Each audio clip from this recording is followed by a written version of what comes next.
বন্যা পরবর্তী স্বাস্থ্য ঝুঁকি মোকাবেলায় সরকার সম্পূর্ণরূপে প্রস্তুত বলে জানিয়েছেন অর্থমন্ত্রী আমির খসরু মাহমুদ চৌধুরী। সকালে চট্টগ্রামের পতেঙ্গায় বন্যা দুর্গতদের মাঝে ত্রাণ সামগ্রী বিতরণ সময় এই কথা বলেন তিনি। এরই মধ্যে ৭৫,০০০ পরিবারের মাঝে ত্রাণ বিতরণ করা হয়েছে উল্লেখ করে মন্ত্রী বলেন, এই কার্যক্রম পুনর্বাসন শেষ না হওয়া পর্যন্ত অব্যাহত থাকবে। অর্থমন্ত্রী জানান, ৭ লাখেরও বেশি মানুষ পানিবন্দী আছে। সরকার তাদের সহায়তায় বিভিন্ন পদক্ষেপ নিচ্ছে। এ সময় বীজ সার সহ প্রয়োজনীয় সব সহায়তারও আশ্বাস দেন মন্ত্রী।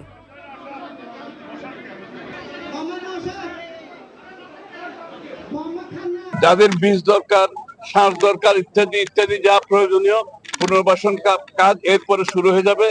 এবং স্বাস্থ্য সেবা, যেখানে অসুখ বিসুখের একটা বন্যার পরে একটা সাধারণত দেখা যায় একটা প্রকোপ দেখা যায়, সেই জন্য ওষুধ বিশুদ্ধ সব প্রস্তুত আছে। এবং যতক্ষণ পুনর্বাসন কাজ শেষ না হয় ততক্ষণ আমাদের পক্ষ থেকে, সরকারের পক্ষ থেকে সমস্ত কার্যক্রম অব্যাহত থাকবে।